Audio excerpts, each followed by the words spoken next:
So let's go down, look at, if you can make it a little bit bigger where he's referencing the actual numbers. So the open, yes, there we go. If you look at number 4, those two request number, the ones that end in 101924 and 011824, those are the two critical mention open records. You cite both of those, correct? All I'm asking is if you're citing those. 109244, yes, I'm citing 2. Okay. 2 open records requests. And we can agree those are the two, we've already gone through the numbers for the record, those are the 2 open records in regards to critical mention, correct? Yes. Okay.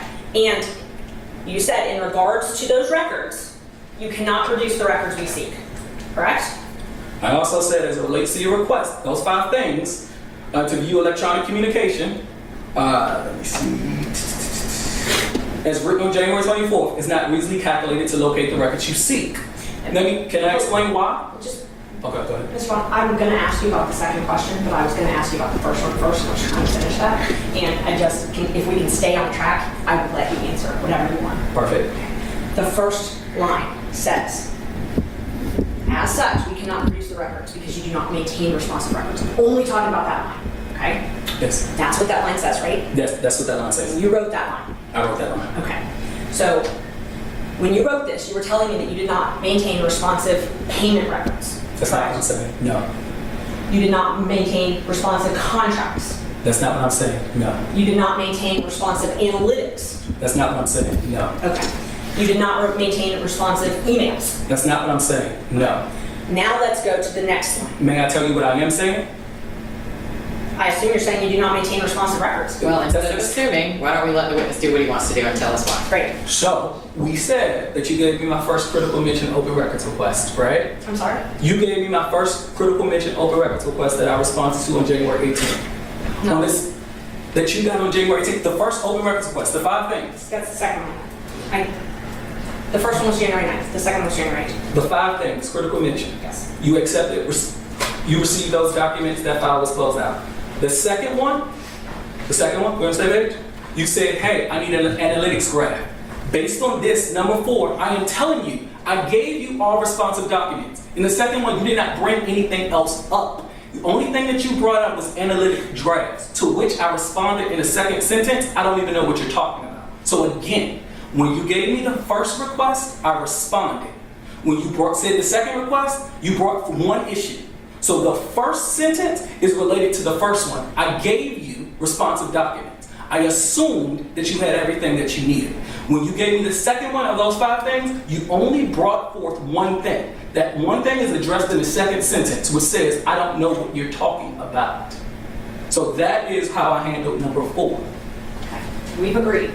This request asks for 5 things, right? For the record, you're referring to item number 4 on that Yes. document on the For the record, screen? I am referring to request that ends in 010924, the first critical mention request.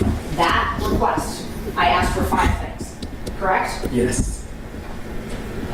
When you wrote this letter, I still had not received those 5 things. I received part of them, but not all of them. I did not know that when I wrote that letter. Okay. What I did know when I wrote that letter was based on your second request for the record, last 3 digits, 824. You made mention of the first one, which only talked about analytics graphs. So I assumed the first one was complete. You had everything that you needed. The first one being last 3 digits, 924, done. The second one, 824, I assumed that was the only thing at issue. I addressed that 824 in the second sentence. So you assumed that this was completed, but you did not know that. Let me tell you why I assumed it. The answer is yes. The reason why I assumed it is because when you brought forth 824, you referenced 924, and as you stated, there were 5 things you were looking for in 924. In 824, you only sought 1 thing. I would assume, I hope I'm not giving you more credit than you deserve, that if you was unhappy with 924, just like you said as it relates to 824, I'm missing analytics, you would have brought forth those things in 824. You didn't. I assumed 924 was done. Is it possible that I believed that you had complied with 010924 and given me any existence payments, contracts, and that I believed that they clearly didn't exist because you didn't give them to me? When it comes to Your Honor, possible speculation. I asked if it's possible. it's pretty argumentative, but I'm gonna let him answer. Go ahead. Thank you, Your Honor. When it comes to you and what I think you believe, it can be anything, Ashley Merchant. Okay, listen, everybody, we need to dial all of this back. The questions are, I feel like instead of being educated, I'm listening to an argument, and I'm tired of listening to an argument. I would like to be educated about the processes that Mr. Bond follows to perform his duties, and about what you believe, Ms. Merchant, to be the shortcomings of whatever those processes are, but I'm not getting that. I would also remind everybody that I can read quite well, and that most of what we're arguing about is reflected in written documents that are part of the record that I can review. Now, to the extent that the parties wish to understand what was meant by those words, those are fair questions. But half of our time has been spent getting people to agree that the document says this, or the document says that. And I feel like if we would try to take off our, let's just, everybody take a deep breath, and please try not to continue to argue with one another. And that applies to both Ms. Merchant and Mr. Bond in terms of trying to answer the questions so that the court can understand what processes are followed and whether or not they were followed and should have been in this case. That's what I'm trying to figure out. Mr. Go ahead. Bond, when did you first learn that I had not received the things in my first request? The first critical mention request? Yes. On your January 24th letter. That's when I realized, no, let me be very clear. On the first request, on the January 19th email, when you had made reference to the first one, you said that I am in receipt of your records. These things are outstanding. That is when it was elevated to me, and that's when I became aware that you was missing analytic graphs from critical mention. When did you first learn that I had not received the contracts that I requested in my first open records? This lawsuit. When did you first learn that I had not received the payments? This lawsuit. When did you first learn that I had not received the emails? You did receive emails. All of the emails. When did you first learn of that?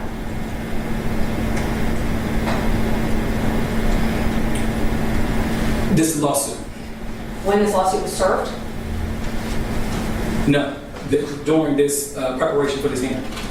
So this lawsuit was served 7 months ago? Is that when you learned that I hadn't received these items? Objection, Your Honor, was asked and answered. That question was asked and answered. I'm going to overrule the objection. I'm just trying to, I don't understand him to be making an argument. She's just trying to direct the witness's attention to a particular date. Go ahead. When you say you learned about it when this lawsuit? Was it when the lawsuit was initially filed? No, during the preparation for this particular hearing. So just recently? Recently, as it relates to critical mention and the lack of compliance, as you allege, with the first open records request. Because again, I resolved that matter, and again, the second one was brought up to me, and of those 5 things, you only made issue of 1, which I responded to on January 26th. And I'm going to go to Merchant 0011. If you want to take a look at that. So this, when I got at the top to please log in and view the letter attached, that letter was from the Office of the County Attorney. Did you have anything to do with the drafting of that letter or this entry into the portal? I don't know what letter you're referring to, I'm sorry. It's at 0362 if you want to pull that.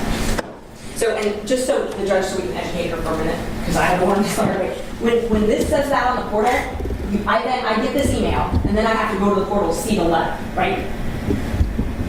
I take you at your word. Okay, well, we'll have you guys do this one. All right, so this letter. This letter that was received, and you can see it's got the open records request, and again, it's Merchant 0362.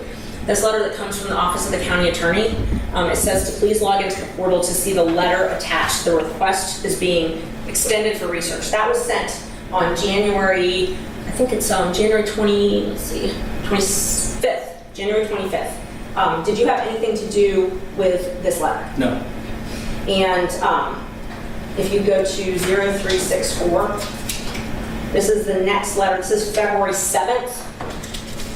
It says due to widespread outages, the request has been extended.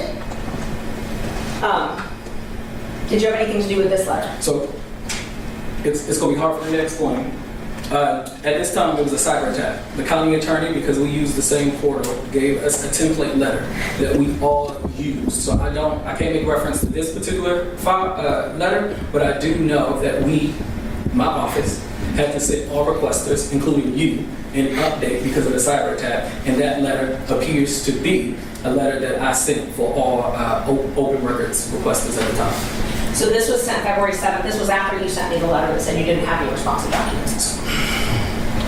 I cannot speak to this particular letter. You said, look at this letter. I know that this is a template that so many people use.